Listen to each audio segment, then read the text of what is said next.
Hello students, this is Rahul Pandit, educator at Gyanmarg IS Academy. Today I am going to take a class on 104th Constitutional Amendment Act 2019, which was 126th Constitutional Amendment also.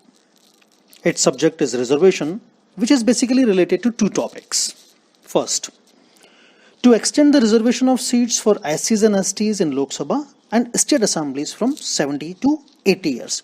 That means लोक सभा और state assemblies में जो SC STs के लिए जो reservation दिया गया था उसकी लाइफ को एक्सटेंड कर दिया गया है प्लस 10 इयर्स. मतलब अभी तक 70 इयर्स हो चुका था, उसको अब 80 इयर्स पे पहुंचा दिया गया है जिस दिन से हमारा कॉन्स्टिट्यूशन फोर्स में आया था. दैट मीन्स 26 जनवरी 1950 से.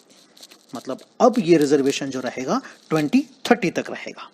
Now next one is to remove the reserve seats that has been allotted to Anglo-Indian community in the Lok Sabha and state assemblies. Next part जो इसका है, जो सेकंड पॉइंट है, वो ये कहता है कि जो एंग्लो इंडियन कम्युनिटी को लोकसभा में 2 सीट्स और स्टेट असेंबलीज में एक सीट अलॉट की गई थी उसको अब यहां से खत्म कर दिया जाता है. Now let me explain you the classification of reservation as per our constitution. There are 3 sectors in which reservation has been given. First, education. इस पर 104th कॉन्स्टिट्यूशनल अमेंडमेंट अप्लाइड नहीं है. पब्लिक एम्प्लॉयमेंट जो कि सेकंड है, यहां पर भी अप्लाइड नहीं है. यह अमेंडमेंट अप्लाइड होता है पॉलिटिकल रिजर्वेशन पर. इसमें हमको स्टार्टिंग ये 4 आर्टिकल्स रिफ्लेक्ट करते हुए दिखते हैं. Article 330 reservation of seats in Lok Sabha for एससीज एंड एसटीज.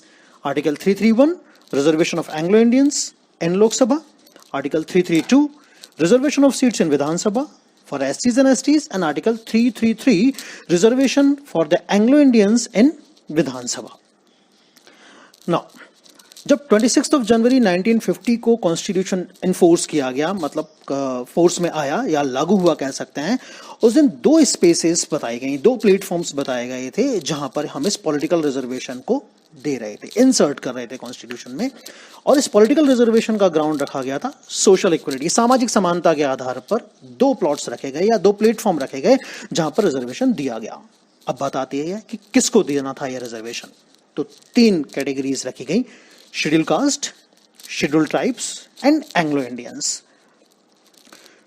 जो 2 प्लेटफॉर्म थे वो थे लोकसभा और विधानसभा. एससीज और एसटीज को लोकसभा में आर्टिकल 330 में स्पेस दी गई और विधानसभा में आर्टिकल 332 में स्पेस दी गई. अगर हम आज की बात करते हैं तो there are 84 seats reserve for schedule caste as per their population, that is 20 crore and 10 lakh. And when it comes to the ST, there are 47 seats and their population is 10 crore 45 lakh. Now, when it comes to the Vidhan Sabha, हर एक state assembly में या विधानसभा में एक seat allot की गई है. Next one is Anglo Indian. Anglo Indians community के लिए आर्टिकल 331 में 2 सीट्स विधानसभा में रिजर्व रखी गई थी. उनकी पॉपुलेशन आज की बात अगर हम करते हैं तो 291 है और विधानसभा के लिए ये आर्टिकल 333 में 1 सीट रखी गई.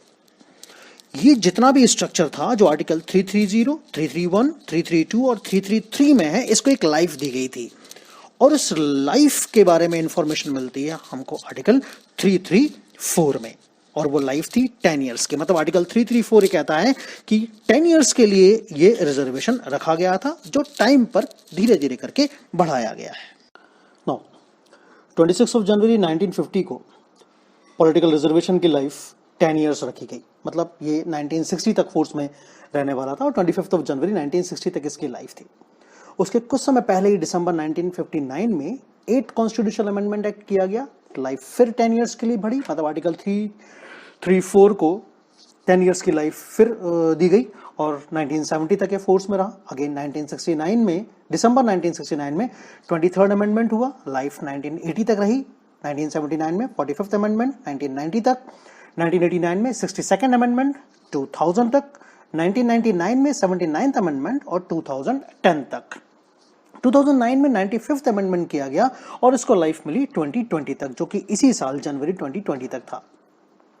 इसके पहले दिसंबर 2019 में 104th कॉन्स्टिट्यूशनल अमेंडमेंट एक्ट किया गया और लाइफ इसको फिर से 10 इयर्स की मिली 2030 तक। लेकिन इस बार कुछ चेंज किया गया। हर बार SC ST और एंग्लो इंडियंस को ये 10 इयर्स की लाइफ दे रहा था, आगे बढ़ा रहा था। लेकिन इस बार क्या किया गया, ये सिर्फ SC ST कम्युनिटी के लिए रहा और एंग्लो इंडियंस के लिए जो लोकसभा में 2 सीट्स और विधानसभा में 1 सीट रिजर्व हुआ करती थी उसको यहां से रिपील कर दिया गया, उन सीट्स को यहां से हटा दिया गया। This bill was introduced by our Law Minister, Mr. Ravi Shankar Prasad, in December 2019, which became an act on January 21st, 2020 and came into force on January 25th, 2020. इसके कुछ reflections हैं.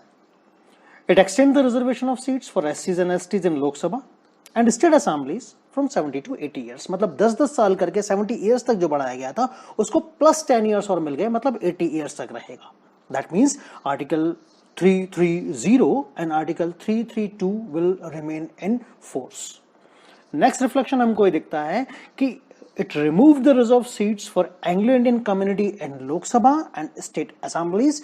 That means Article 331 और Article 333 को repeal कर दिया गया। लोकसभा में 2 seats Anglo Indian community की खत्म कर दी गई, विधानसभा में हर एक स्टेट असेंबली में जो 1 सीट होती है उसको खत्म कर दी गई।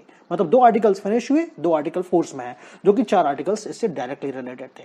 अब बात आती है कि अमेंडमेंट कहाँ हुआ। So amendment has been done in article 334, क्योंकि 334 ही 10 इयर्स की लाइफ ले रहा था, उनको लाइफ दे रहा था, या फिर हम ये कहें कि आर्टिकल 334 में जो इंसर्शन थे 10 इयर्स के, उसमें अमेंडमेंट किया गया। And basically amendment was is what the amendment has been done in it, this is what कि आर्टिकल 330 और 332 को 10 इयर्स की लाइफ मिलेगी, आर्टिकल 331 और 333 को 10 इयर्स की लाइफ नहीं मिलेगी।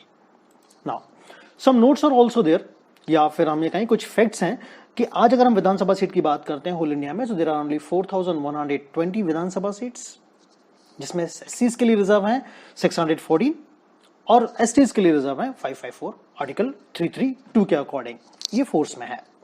Now total number of Lok Sabha seat in India is 554 थी। रिजर्व सीट फॉर SC 84 है as per their population proportion, जो कि 20 करोड़ 10 लाख है, अभी फोर्स में रहेगा, मतलब उनको 84 सीट्स रहेंगी। Reserve seats for ST population है 10 करोड़ 45 लाख, उसी प्रोपोर्शन में सीट्स होती हैं 47 सीट्स, जो कि अभी फोर्स में रहेंगी। For Anglo Indian community population सिर्फ 291 है, जो 2 सीट्स थी वो यहां से खत्म कर दी गई। The next important note is that कि मैक्सिमम एंग्लो इंडियंस की अगर हम बात करते हैं तो वो है केरल में 124 as per the census of 2011।